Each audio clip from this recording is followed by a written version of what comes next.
ये कहानी एक ऐसे आदमी की है जो अपने कचरे के डिब्बे को ढूंढने के लिए पुलिस को 7 लाख रुपए देता है। और ये कचरे का डिब्बा इस आदमी के लिए इतना ज़रूरी क्यों होता है, यही सब हमें इस मूवी में दिखाया गया है। मूवी का नाम है महाराजा और इसे IMDb पर रेटिंग मिली है 8.7 की। हाय दोस्तों, हमारे चैनल फिल्मी कहानी में आपका स्वागत है। तो चलिए आज की मूवी की कहानी को शुरू करते हैं। मूवी की शुरुआत महाराजा नाम के एक आदमी से होती है। वो एक सैलून की दुकान में नाई का काम करता है। फिर हम महाराजा को एक खिलौने की दुकान में देखते हैं जहां वो अपनी बेटी के लिए खिलौने खरीद रहा होता है। उस खिलौने की दुकान के सामने वाले घर में उसकी बीवी और बेटी होती है। तभी रोड पर चल रहे एक ट्रक का बैलेंस बिगड़ जाता है और वो ट्रक उस घर में घुस जाता है जिसमें उसकी बीवी की मौत हो जाती है। लेकिन एक लोहे के कूड़ेदान की वजह से उसकी बेटी बच जाती है। उसके बाद हमें 15 साल बाद का समय दिखाया जाता है। एक ग्राउंड में कुछ लड़कियां दौड़ रही होती हैं। उन लड़कियों में एक महाराजा की बेटी होती है जिसका नाम ज्योति है। महाराजा के परिवार में 3 लोग रहते हैं जिनमें महाराजा, उसकी बेटी ज्योति और लक्ष्मी। लक्ष्मी कोई इंसान नहीं है, वो एक लोहे के कूड़ेदान को लक्ष्मी कहते हैं क्योंकि इस कूड़ेदान की वजह से ही आज उसकी बेटी जिंदा है। तभी से वो इस कूड़ेदान को एक भगवान की तरह पूजते हैं। महाराजा अपनी बेटी से बहुत प्यार करता है। घर के सारे काम वो खुद ही करता है और हफ्ते में वो एक दिन बाहर घूमने भी जाते हैं। आगे हम महाराजा को ज्योति के स्कूल में देखते हैं जहां स्कूल मालिक महाराजा की बेटी को चीफ गेस्ट की ड्रिंक में शराब मिलाकर देने का इल्जाम लगाता है और इस बात पर ज्योति को बहुत डांटता है। और तभी ज्योति की स्पोर्ट्स टीचर वहां आ जाती है और यह प्रूफ कर देती है कि ये सब उसने नहीं किया है। उसकी बेटी को बेवजह डांटने पर महाराजा स्कूल मालिक को अपनी बेटी से माफी मांगने के लिए कहता है, लेकिन स्कूल मालिक माफी मांगने से मना करता है। फिर वो सिक्योरिटी गार्ड्स को बुलाकर उसे बाहर ले जाने को कहता है, लेकिन महाराजा बाहर नहीं जाता और वह एक स्टील के पाइप को पकड़ लेता है। उस पाइप को मुड़ता देखकर स्कूल मालिक डर जाता है। वह ज्योति से माफी मांग लेता है। फिर महाराजा अपनी बेटी को लेकर घर आ जाता है। अगले सीन में ज्योति को अपना बैकपैक करते हुए देखते हैं। वो एक हफ्ते के लिए स्कूल के साथ स्पोर्ट्स कैंप के लिए शहर से बाहर चली जाती है। महाराजा अब घर पर अकेला रह जाता है। एक दिन जब महाराजा रात को अपनी दुकान बंद करके घर पहुंच जाता है, उसके कुछ देर बाद महाराजा को घर में बेहोश पड़ा देखते हैं और उसके घर का सामान भी इधर उधर पड़ा होता है। फिर यहाँ से सीन चेंज होता है और एक कार गराज को दिखाया जाता है। उस गराज में सफेद कपड़े पहने एक आदमी आता है। उसकी कार से चश्मा चोरी होने और उसकी गाड़ी को 300 किलोमीटर तक घुमाने के लिए वो गराज मालिक और मैकेनिक को पीटता है। ये मैकेनिक एक गुंडा होता है जो 3 दिन पहले ही जेल से छूटकर आया था।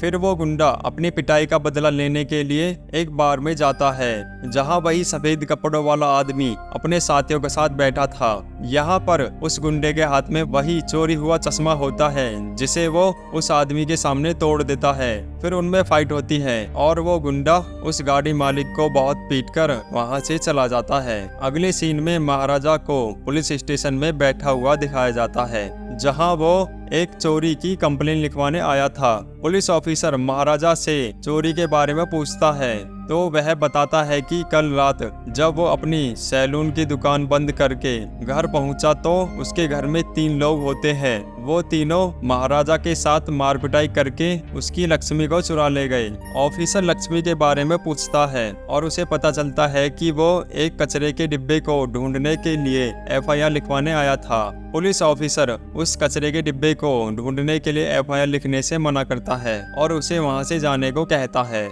लेकिन महाराजा वहां से नहीं जाता। और फिर इसी बीच पुलिस स्टेशन में काफी कुछ होता है और आखिरकार महाराजा को भी पुलिस स्टेशन से बाहर फेंक देते हैं। महाराजा अब उन्हें लक्ष्मी को ढूंढने के लिए 7 लाख रुपए देने को कहता है और फिर पुलिस उस लोहे के कूड़ेदान को ढूंढने में लग जाती है। पुलिस छानबीन करने के लिए महाराजा के घर जाती है, उसके घर के आसपास के लोगों से बात करती है पर उन्हें वहाँ कोई सबूत नहीं मिलता। फिर आगे हम सलवा नाम के आदमी को देखते हैं जो अपने साथी के साथ एक घर में चोरी कर रहा था। उन्होंने उस घर में माँ बेटी को बंदी बना रखा था। सलवा के साथी समरी की उस लड़की पर गंदी नजर होती है, फिर वो उसका रेप करता है और वे दोनों वहाँ से गहने चुराकर सिलेंडर से धमाका करके वहाँ से चले जाते हैं, जिसमें उन माँ बेटी की मौत हो जाती है। फिर सलवा अपने घर आ जाता है जहां वो अपनी बीवी और बेटी के साथ रहता है। उसकी बेटी के कंधे पर चोट लगी होती है। सलवा उसकी पट्टी करता है और फिर हम यहाँ पर वही कचरे का डिब्बा देखते हैं जिसकी महाराजा तलाश कर रहा था। असल में दोस्तों, जब से हमें सलवा को दिखाया गया है तब से इस मूवी की कहानी पास्ट में चल रही थी। मूवी में हमें ये नहीं बताया जाता कि मूवी कब पास्ट में होती है और कब प्रेजेंट में। मूवी में पास्ट और प्रेजेंट की कहानी पैरेलल चलती है, लेकिन दोस्तों मैं आपको ये सब साथ के साथ बताता चलूंगा। अब यहाँ से कहानी प्रेजेंट में शिफ्ट होती है। महाराजा सारे टाइम पुलिस स्टेशन में ही बैठा रहता है, जिसके चलते सभी पुलिस वाले उससे नौकरों जैसा बर्ताव करते हैं और उसका महाराजा नाम ना लेकर उसे कचरे का डिब्बा कहकर बुलाते हैं। फिर से हम पास्ट में सलवा को देखते हैं। सलवा इलेक्ट्रॉनिक्स की दुकान पर होता है। ये दुकान सलवा की ही होती है। सलवा दुकान के साथ साथ बड़ी बड़ी चोरियां भी करता है। वे लोग दूसरे शहरों में जाकर चोरी करते हैं और ये जिस घर में भी चोरी करते हैं उस घर के सभी लोगों को मार देते हैं, जिससे कोई पुलिस कार्रवाई ना हो। आगे जब सलवा दुकान पर होता है तो उसे एक फोन आता है। फोन वाला आदमी सलवा को चोरी करने के लिए नई जगह के बारे में बताता है और फिर वो रात होने पर चोरी करने के लिए निकल जाते हैं। उस जगह पहुंचकर सलवा और उसके साथी ने सभी घर वालों को बंदी बना लिया था और गन पॉइंट पर उनसे सारे गहने पैसे निकलवा कर चुरा ले जाते हैं। मूवी की कहानी फिर से प्रेजेंट में आ जाती है। महाराजा पुलिस स्टेशन में ही बैठा होता है और अपने फोन में अपनी बेटी की वीडियो देख रहा होता है, जिसमें वो महाराजा से लक्ष्मी के बारे में पूछती है और उसे कॉल करने को कहती है। फिर हमें एक आदमी को दिखाया जाता है जिसका नाम नल्ला शिवा होता है। वो अपनी बीवी के साथ एक बर्तन की दुकान में होता है। उसी दुकान में एक पुलिस वाला भी था। नल्ला शिवा उस पुलिस वाले को जानता है क्योंकि नल्ला शिवा पुलिस वालों के लिए खबरी का काम करता था। फिर वो पुलिस वाला नल्ले शिवा को उस लोहे के कूड़ेदान के बारे में बताता है, तो इस पर नल्ला शिवा उसकी मदद करने को कहता है। अब पुलिस स्टेशन में एक आदमी आता है। ये आदमी उस कार गैराज का मालिक होता है। ये अपने एक मैकेनिक के लापता होने की रिपोर्ट लिखवाने आया था। ये मैकेनिक वही आदमी होता है जिसने बार में गाड़ी मालिक के साथ मारपिटाई की थी। महाराजा उस गैराज मालिक के हाथ में मैकेनिक के फोटो को देखकर कुछ सोचने लगता है और हमें उस दिन को दिखाया जाता है जब महाराजा अपने घर में बेहोश पड़ा था। महाराजा को जब होश आता है तो उसे एक गाड़ी का कागज मिलता है। फिर वो गाड़ी मालिक को ढूंढते हुए उसी बार में पहुंच जाता है। वो गाड़ी मालिक से पूछताछ करता है तो उसे पता चलता है कि उसकी कार जब सर्विस पर गई थी तब एक मैकेनिक उसकी गाड़ी कहीं लेकर गया था। महाराजा उससे उस मैकेनिक के बारे में पूछता है, जिस पर वो इतने पूछताछ करने पर अब उसे कुछ नहीं बताता और महाराजा वहां से जाने लगता है। फिर बार में एक आदमी आता है। वो कार मालिक को पीटने लगता है। महाराजा वहीं खड़ा हुआ ये सब देख रहा था। अब महाराजा को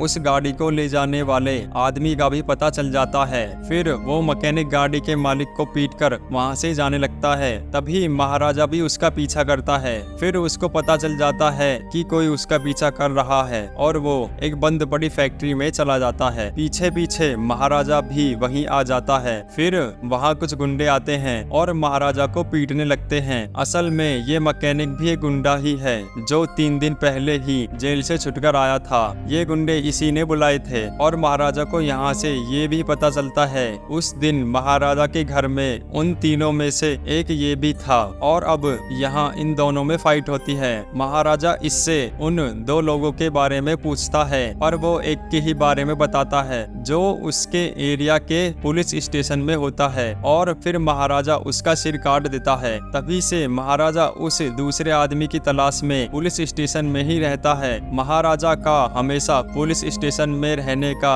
यही एक कारण था। आगे हमें पास्ट में सलवा को फोन पर अपनी बीवी से बात करते हुए दिखाया जाता है। वो मार्केट जाने की बात कहती है। फिर सलवा अपनी बीवी के साथ एक ज्वेलरी शॉप पर जाता है, जहाँ से वो अपनी बेटी के जन्मदिन के लिए एक रेड डायमंड की चैन खरीदता है, जो बहुत कॉस्टली होती है। लेकिन वो चैन 2 दिन में बनकर रेडी होगी, फिर उन्हें मिलेगी। 2 दिन बाद सलवा ज्वेलरी शॉप से बेटी की चेन ले रहा होता है। तभी उसकी बीवी का फोन आता है और उससे उसका कुछ सामान लाने और उससे दाढ़ी बनवाने को कहती है, क्योंकि आज ही उसकी बेटी का जन्मदिन है। सलवा बताया हुआ सारा सामान ले लेता है और फिर वो एक सैलून की दुकान पर जाता है। इसी सैलून की दुकान पर महाराजा भी काम करता है और यही पहली बार महाराजा और सलवा एक दूसरे से मिलते हैं। असल में यह सीन वही सीन होता है जहाँ से मूवी की शुरुआत होती है, पर जब हमें सलवा को नहीं दिखाया जाता। लेकिन सलवा उसी दिन महाराजा की दुकान पर आया था। अब आगे महाराजा सलवा की दाढ़ी बनाता है।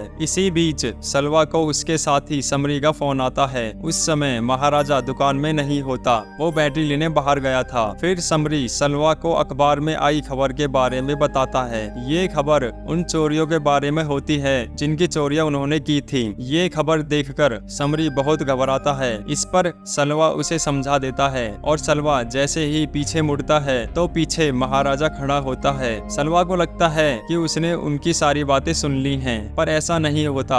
महाराजा ने उनकी बातें नहीं सुनी थी और फिर सलवा वहाँ से जल्दी चला जाता है। अब सलवा को बहुत टेंशन होने लगती है और वो यह बात समरी को बताता है, जिस पर समरी महाराजा को मारने की बात कहता है। फिर अंदर से उसकी बीवी आती है और चैन के बारे में पूछती है, लेकिन उन्हें वो चैन कहीं नहीं मिलती। और फिर सलवा घर से बाहर आकर कहीं जाने लगता है कि तभी वहाँ महाराजा आता है और अचानक पुलिस की गाड़ी भी तभी वहाँ आ जाती है। देखने पर यही लग रहा होता है कि महाराजा ही पुलिस को लेकर आया हो, लेकिन पुलिस यहाँ तक अपने आप ही आई थी और पुलिस उन लोगों को पकड़ने लगती है। फिर समरी बाइक से गन निकाल कर पुलिस वालों पर फायर कर देता है, जिससे एक पुलिस वाला घायल हो जाता है। अब पुलिस वाले समीर को गोली मार देते हैं, जिससे समीर की तुरंत ही मौत हो जाती है। और इस सब के बीच सलवा की बीवी को सलवा की सच्चाई भी पता चल जाती है और वो उससे नफरत करने लगती है। सलवा इस सब का जिम्मेदार महाराजा को मानता है और उससे बदला लेने की ठान लेता है। यहाँ पर सलवा को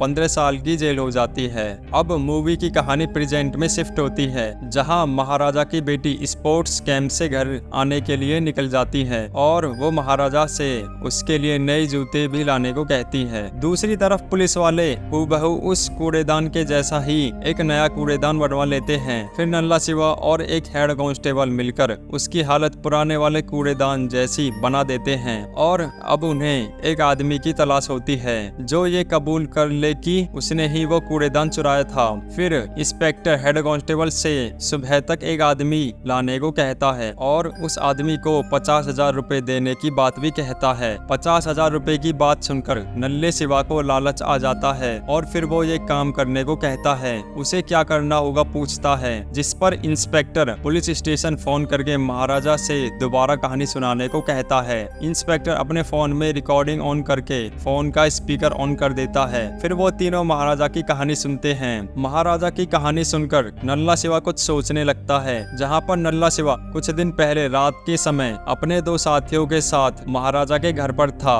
इनमें से एक सलवा और दूसरा वो मैकेनिक होता है। ये तीनों महाराजा का घर आने का इंतजार कर रहे थे। दूसरी तरफ हम महाराजा को देखते हैं, जो अपनी दुकान बंद करके घर के लिए निकल गया था और उसकी बेटी भी स्पोर्ट्स कैंप से घर आ जाती है। घर पहुंचकर जब वो अपने कमरे में कपड़े चेंज कर रही होती है, तभी उसके पीछे से कुछ आवाज आती है। जैसे ही वो पीछे देखती है तो तभी नल्ला शिवा उसको पकड़ लेता है। फिर ज्योति उन्हें धक्का देकर बाहर की तरफ भागती है। तभी सलवा एक रोड से उसके सिर पर वार कर देता है और रोड से उसे पीटता है। फिर नल्ला शिवा और मैकेनिक बारी बारी से उसका रेप करते हैं। दरअसल सलवा यहाँ महाराजा से बदला लेने आया था, क्योंकि सलवा तो यही समझता है कि उस दिन उसके घर महाराजा ही पुलिस लेकर गया था। वो अपनी बीवी और बेटी से दूर होने का कारण महाराजा को ही मानता है, इसलिए वो 15 सालों से महाराजा से बदला लेने का ही सोचता रहा। असल में सलवा ने जेल से बाहर आते ही नल्ले शिवा को महाराजा के पीछे लगा दिया था। नल्ले शिवा ने 3 महीनों तक पीछा करके महाराजा की सारी जानकारी निकाल ली थी और वो तीनों महाराजा के के घर उसे मारने ही आए थे। लेकिन इसी बीच उसकी बेटी आ जाती है जो इस सब में फंस जाती है। सलवा महाराजा का इंतजार कर रहा था, पर महाराजा अभी एक जूते की दुकान पर होता है जहाँ से वो अपनी बेटी के लिए नए जूते खरीद रहा था। अब सलवा अपने साथियों के साथ वहाँ से चला जाता है। कुछ देर बाद महाराजा घर आता है जहाँ वो ज्योति को इस हालत में देखकर डर जाता है। फिर वो ज्योति को जल्दी से हॉस्पिटल लेकर चला जाता है। उसके बाद महाराजा वापस अपने घर आता है। ज्योति की ऐसी हालत पर उसे गुस्सा आता है और वो घर का सामान फेंकने लगता है। इसी बीच वो खुद को भी चोट मार लेता है। फिर यहाँ से सीन चेंज होता है और नल्ले शिवा को दिखाया जाता है। यहाँ नल्ला शिवा समझ जाता है कि महाराजा कचरे का डिब्बा चोरी होने का झूठा केस बनाकर अपनी बेटी के कातिलों को ढूंढ रहा है। और फिर नल्ला शिवा इंस्पेक्टर से वो काम करने को मना करता है, जिस पर इंस्पेक्टर अब उसे पीछे हटने से मना करता है। नल्ला शिवा ये सब फोन पर सलवा को बताता है और फिर वहाँ से जाने के लिए बहाने देने लगता है, जिस पर इंस्पेक्टर मना करते हुए उसे उस रात अपने घर पर ही रोक लेता है। दरअसल दोस्तों, इंस्पेक्टर को यह बात हजम नहीं हुई कि कोई एक कचरे के डिब्बे के लिए कुछ भी करने को तैयार है। फिर इंस्पेक्टर ने महाराजा के केस की गहराई से जांच की, जिससे उसे महाराजा की बेटी के साथ क्या हुआ सब पता चल गया था और अब नल्ले शिवा की हरकतों से भी उसे समझ आ गया था। फिर अगली सुबह वो नल्ले शिवा और उस नए कूड़ेदान को लेकर महाराजा के घर जाते हैं। घर पहुंचकर वो महाराजा को उसकी लक्ष्मी दे देते हैं। फिर महाराजा को चोर दिखाते हैं और नल्ले शिवा से चोरी की घटना को दोबारा से बताने को कहते हैं। नल्ला शिवा महाराजा की बेटी की घटना को कूड़ेदान की चोरी में बदलकर सुनाता है, जिससे महाराजा समझ जाता है कि ये उन तीनों में से दूसरा आदमी है, क्योंकि महाराजा उस मैकेनिक को तो पहले ही मार चुका था। फिर आगे इंस्पेक्टर नल्ले शिवा को सजा देने के लिए महाराजा के हाथ में हथियार दे देता है और उसे मारने को कहता है। अब महाराजा को पता चल गया था कि इंस्पेक्टर भी उसकी बेटी के बारे में जानता है और फिर महाराजा नल्ले शिवा को जान से मार देता है। इंस्पेक्टर ने तीसरे आदमी का भी पता लगा लिया था। आगे हम महाराजा को तीसरे आदमी के एड्रेस पर देखते हैं, जहां वो तीसरे आदमी को देखता है जो कि सलवा होता है और अब महाराजा समझ जाता है कि उसने ऐसा क्यों किया होगा। फिर उन दोनों के बीच फाइट होती है और महाराजा एक बड़े से पत्थर से सलवा की दोनों टांगों को तोड़ देता है। वो सलवा को जान से नहीं मारता, क्योंकि उसकी बेटी उस इंसान से मिलना चाहती थी जिसने उसके साथ ऐसा किया था। फिर वहाँ ज्योति की टीचर ज्योति को लेकर आ जाती है। ज्योति सलवा से बात करती है और वहाँ कुछ गहने फेंक जाती है, जिसमें सलवा को वही रेड डायमंड की चैन मिलती है जो उसने अपनी बेटी के लिए खरीदी थी। ज्योति जब जा रही होती है तो सलवा को उसके कंधे पर वैसा ही निशान दिखाई देता है जैसा उसकी बेटी अम्बू के कंधे पर था और वो समझ जाता है कि वो उसकी ही बेटी है। असल में दोस्तों, ज्योति सलवा की ही बेटी होती है।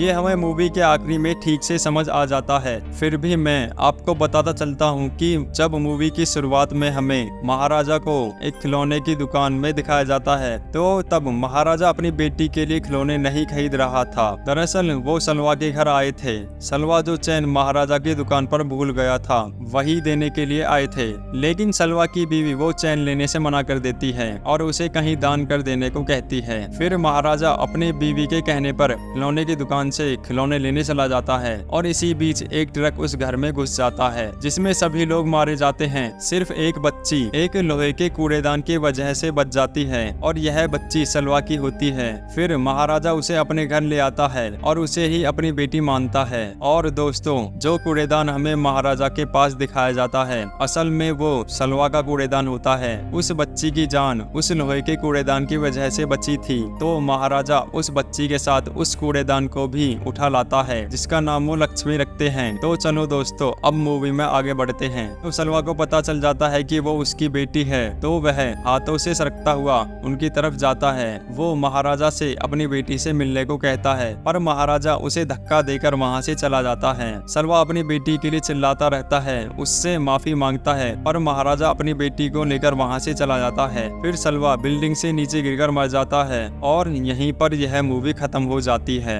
तो दोस्तों, अगर आपको हमारा वीडियो पसंद आया हो तो वीडियो को लाइक करें और कमेंट करके बताइए कि आपको महाराजा मूवी कैसी लगी। ऐसे ही अमेजिंग वीडियोस के लिए हमारे चैनल को सब्सक्राइब जरूर कीजिए। मिलते हैं आपसे अगले वीडियो में।